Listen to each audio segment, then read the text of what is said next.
मध्य बिंदु प्रमेय। त्रिभुज की दो भुजाओं के मध्य बिंदुओं को मिलाने वाली रेखाखंड तीसरी भुजा के समानांतर और उसकी आधी होती है। तो इसको हम आज समझेंगे मध्य बिंदु प्रमेय क्या होता है। तो सबसे पहले एक त्रिभुज हम यहाँ पे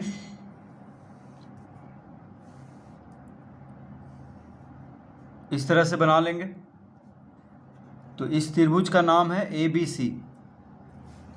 तो कह रहा है त्रिभुज की दो भुजाओं के मध्य बिंदुओं को, तो मान लेते हैं कि AB का मध्य बिंदु है D। AB का मध्य बिंदु क्या है? D है। और AC का मध्य बिंदु है E। तो D को मिला देते हैं, ठीक है। तो त्रिभुज की दो भुजाओं के मध्य बिंदुओं को मिलाने वाली रेखाखंड, तो देखिए त्रिभुज की दो भुजा को मिलाने वाली रेखाखंड कौन है? D है, ठीक है।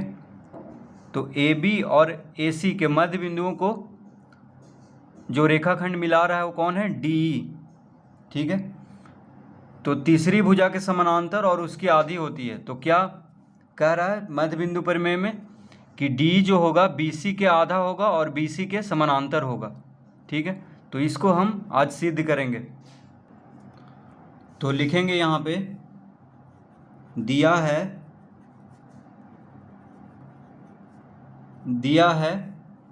AD बराबर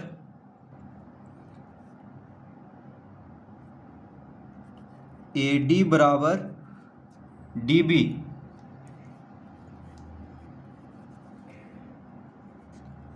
AD बराबर DB, क्योंकि D क्या है? AB का मध्य बिंदु है। तो AD किसके बराबर हो जाएगा? DB के बराबर। देखिए AD और DB बराबर होगा क्योंकि D AB का मध्य बिंदु है। और AE बराबर EC। AE बराबर EC।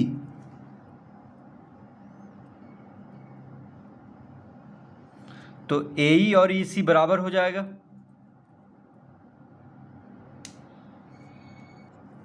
तो AD और DB बराबर होगा और उसी तरह AE और EC भी बराबर होगा क्योंकि E जो है AC का मध्य बिंदु है। तो इसको हम पहला लिख लेते हैं, ठीक है। इसको हम पहला लिख लेते हैं क्योंकि आगे सिद्ध करने में इसका उपयोग होगा। तो क्या क्या दिया हुआ है? AD DB के बराबर है और AE जो है EC के बराबर है। अब लिखेंगे बनावट।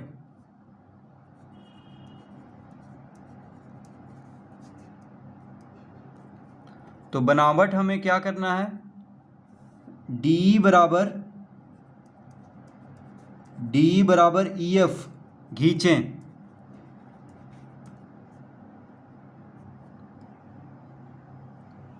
या घींचा लिख लेंगे।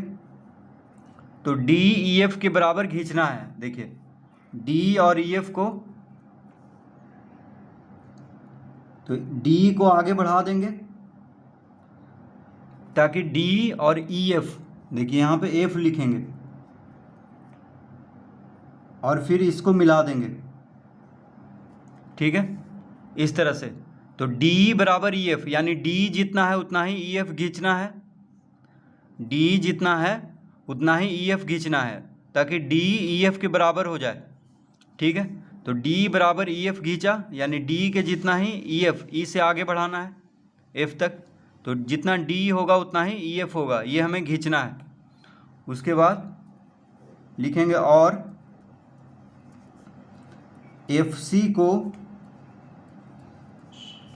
को मिलाया।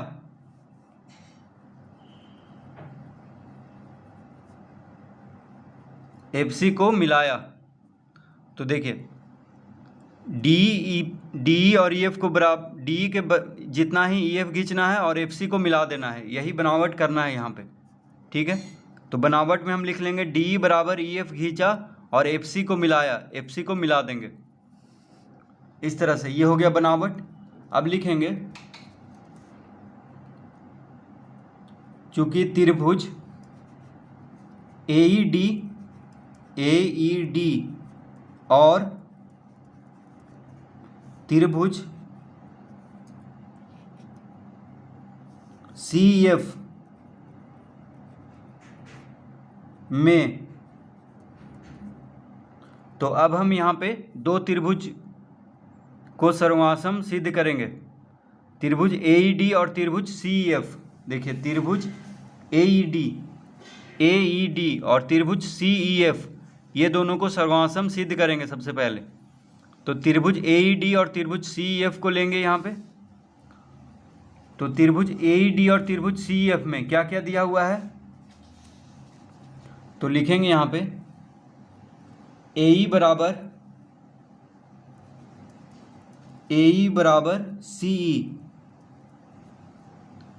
बराबर CE लिख लेंगे यहाँ पे,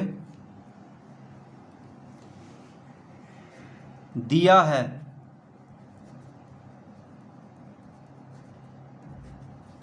तो त्रिभुज AED और त्रिभुज CEF में देखिए AE CE के बराबर है, यानी ये जो है इसके बराबर है, ठीक है। तो AE और CE बराबर है, क्योंकि E क्या है, मध्य बिंदु है, ये तो दिया हुआ है। तो हम लिख लेंगे AE बराबर CE। उसके बाद हम लिखेंगे कोण AED, कोण AED बराबर कोण CEF। देखिए कोण AED और कोण CEF बराबर है। कोण AED यानी ये जो कोण है, कोण AED और कोण CEF, ये दोनों बराबर है। कैसे, तो शीर्षाभिमुख कोण बना रहा है। देखिए DF और AC दोनों प्रतिच्छेद कर रहा है, DF रेखा और AC रेखा E पे प्रतिच्छेद कर रहा है। तो ये दोनों कोण कौन सा कोण होगा, शीर्षाभिमुख कोण। तो ये दोनों कोण बराबर होगा। तो हम यहाँ पे लिख लेंगे शीर्षाभिमुख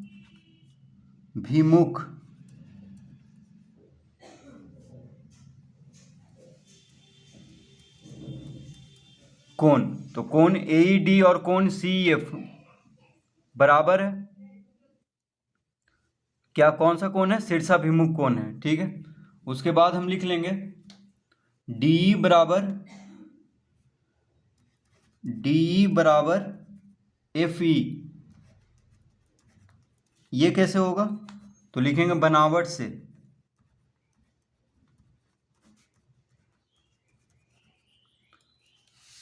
तो देखिए DE बराबर FE,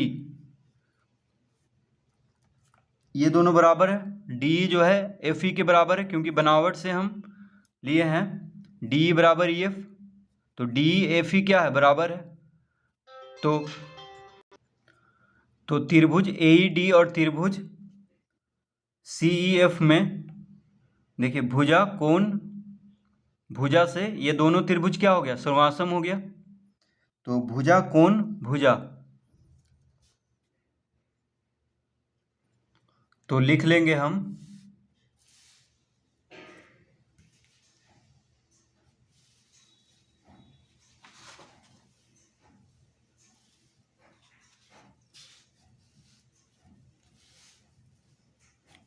अतः त्रिभुज AED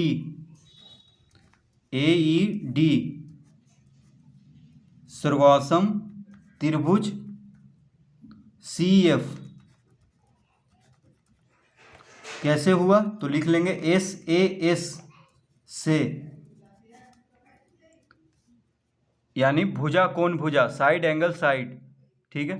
तो भुजा कोण भुजा से ये दोनों त्रिभुज क्या है, सर्वासम है, यानी दोनों त्रिभुज का जितना भी भुजा है और कोण है सब बराबर है, ठीक है। तो लिख लेंगे, तो जब त्रिभुज सर्वासम हो गया तो उसका संगत भाग भी क्या होगा, बराबर होगा। तो लिखेंगे AD बराबर CF, AD बराबर CF और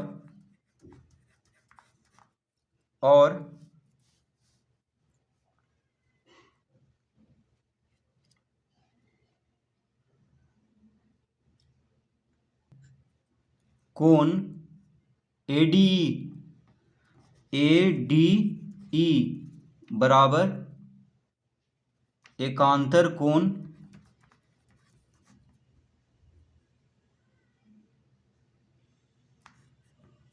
CFE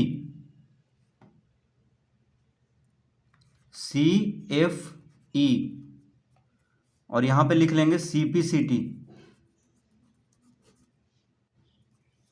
तो CPCT मतलब हुआ कि सर्वासम त्रिभुजों के संगत भाग क्या होता है, बराबर।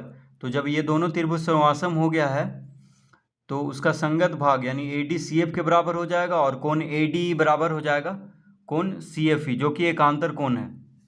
तो देख लेते हैं चित्र में। तो देखिए ये दोनों त्रिभुज, ये त्रिभुज और ये त्रिभुज, देखिए दोनों त्रिभुज क्या हो गया, सर्वासम। तो AD CF के बराबर हो जाएगा। देखिए AD जो है CF के बराबर हो जाएगा, AD और CF क्या हो जाएगा, बराबर। उसी तरह कोण ADE, देखिए ये कोण ADE यानी ये कोण जो ADE, ये जो कोण है कोण CFE यानी ये जो कोण है इसके बराबर हो जाएगा। ठीक है, लेकिन ये क्या है, एकांतर कोण है, देखिए। ठीक है, एकांतर कोण है तो इसका मतलब हो गया कि AD और CF क्या हो जाएगा, समानांतर। ठीक है, तो कोण ADE और कोण CFE ये एकांतर कोण है, तो इसका मतलब हुआ कि AD और CF क्या हो जाएगा, समानांतर हो जाएगा। और AD जो है CF के बराबर आ गया, लेकिन AD DB के बराबर है। देखिए AD और DB बराबर है क्योंकि मध्य बिंदु है D। तो AD जब DB के बराबर है और AD CF के बराबर हो गया है तो DB किसके बराबर हो जाएगा, CF के।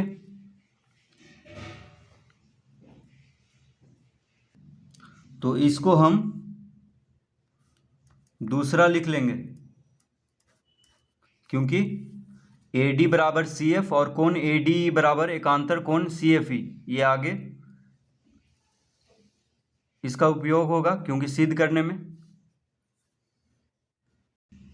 अब लिखेंगे यहाँ पे, अतः DB बराबर FC और DB समानांतर FC। तो देखिए DB FC के बराबर हो जाएगा, DB FC के बराबर हो जाएगा क्योंकि AD DB के बराबर है क्योंकि D मध्य बिंदु है, और AD आ गया है CF के बराबर। ये दोनों त्रिभुज सर्वासम हम सिद्ध किए हैं, तो AD किसके बराबर हो गया, CF के बराबर। और AD जो है DB के बराबर है, तो DB किसके बराबर हो जाएगा, CF के बराबर। ठीक है, देखिए AD है DB के बराबर और AD आ गया CF के बराबर, यानी DB किसके बराबर हो जाएगा, CF के बराबर हो जाएगा। ठीक है, तो ये भुजा और ये भुजा क्या हो जाएगा, बराबर।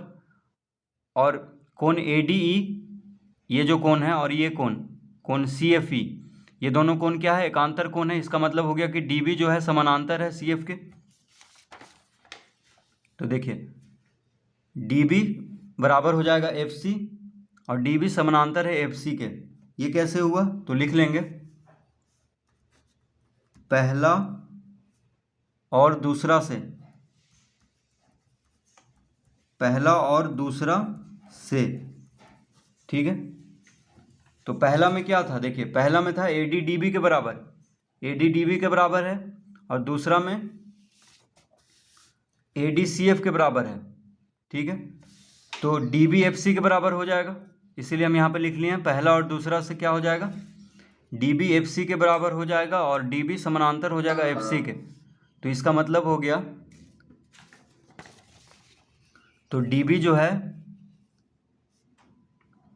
FC के बराबर है और DB FC के समानांतर है। इसका मतलब हो गया कि BCFD, देखिए BCFD क्या हो गया, एक समानांतर चतुर्भुज, क्योंकि समानांतर चतुर्भुज में क्या होता है, सम्मुख भुजा बराबर होता है और समानांतर होता है।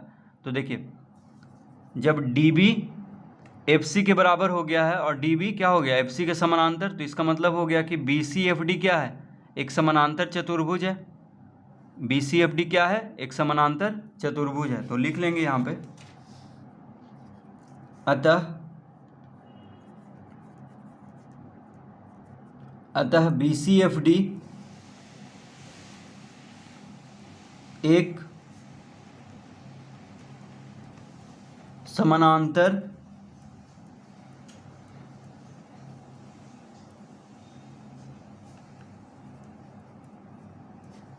BCFD क्या है? एक समानांतर चतुर्भुज है। ठीक है,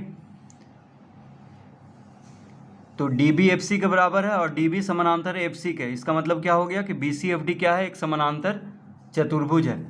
तो लिखेंगे अतः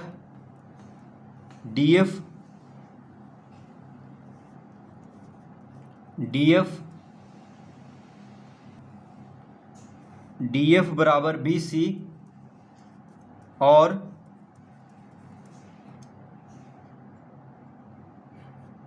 DF समानांतर BC। ठीक है, तो जब BCFD एक समानांतर चतुर्भुज हो गया तो उसका जो दूसरा भुजा है, देखिए BCFD क्या हो गया? एक समानांतर चतुर्भुज। हम सिद्ध कर दिए हैं BCFD को। तो BCFD के बराबर हो जाएगा।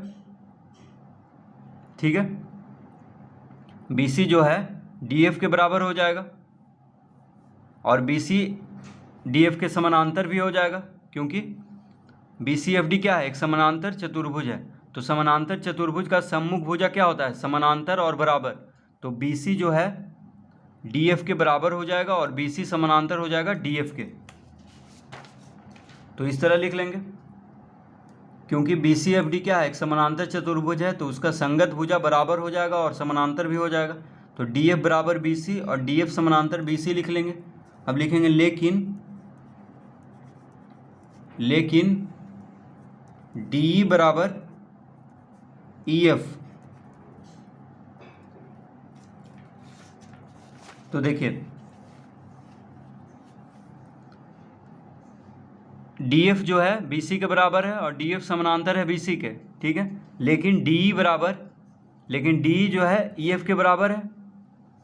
हम बनावट से लाए थे कि DE किसके बराबर है? EF के बराबर है। तो DF बराबर है BC के और DE जो है EF के बराबर है, यानी DE BC के आधा हो जाएगा, क्योंकि DE और EF बराबर है। ठीक है, और DF बराबर है BC के। देखिए DF किसके बराबर है? BC के। DF जो है BC के बराबर है और DE EF के बराबर है। देखिए E क्या है? मध्य बिंदु है DF का। तो DE किसके आधा हो जाएगा? BC का आधा हो जाएगा, क्योंकि DE जो है DF के आधा है और DF BC के बराबर है, यानी DE जो हो गया BC के आधा हो गया। तो हम लिखेंगे यहाँ पे अतः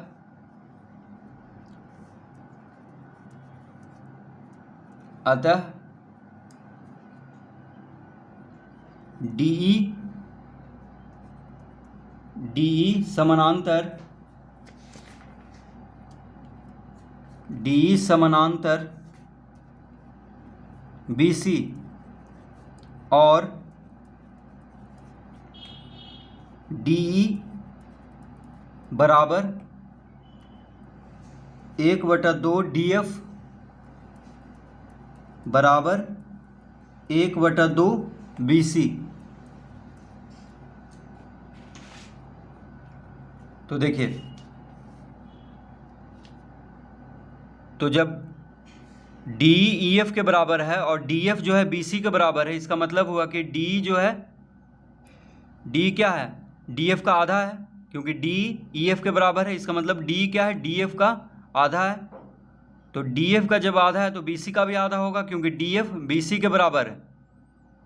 ठीक है, और DF क्या है? समानांतर है BC के। तो इसका मतलब हो गया कि DE समानांतर हो जाएगा BC का, क्योंकि देखिए DF जो है समानांतर है BC का, तो DE उसका आधा भी समानांतर हो जाएगा BC के। तो यही सिद्ध करना था कि DE जो होगा तीसरे भुजा यानी BC का समानांतर होगा और तीसरे भुजा से आधा होगा, तीसरे भुजा का आधा होगा। तो DE क्या हो गया? BC का समानांतर और DE BC का आधा। तो यही सिद्ध करना था। देखिए त्रिभुज के दो भुजाओं के मध्य बिंदुओं को मिलाने वाली रेखाखंड तीसरी भुजा के समानांतर और उसकी आधी होती है। तो यहाँ पे त्रिभुज के दो भुजा के मध्य बिंदु को मिला रहा है DE। ठीक है, तो त्रिभुज के दो भुजाओं के मध्य बिंदु को मिलाने वाला रेखाखंड कौन है? डी है। तो डी जो है BC के समानांतर होगा और उसका आधा होगा। तो यही सिद्ध करना था यहाँ पे। तो इस तरह हम लिख लेंगे D समानांतर BC और D जो है DF के आधा है। तो D DF का आधा है, तो DF किसके बराबर है? BC का। देखिए DF किसके बराबर है? BC के, यानी D जो हो जाएगा BC का भी आधा हो जाएगा। तो लिख लेंगे, चूंकि DE बराबर EF, ये बनावट से हम किए थे कि DE किसके बराबर है? EF के बराबर है।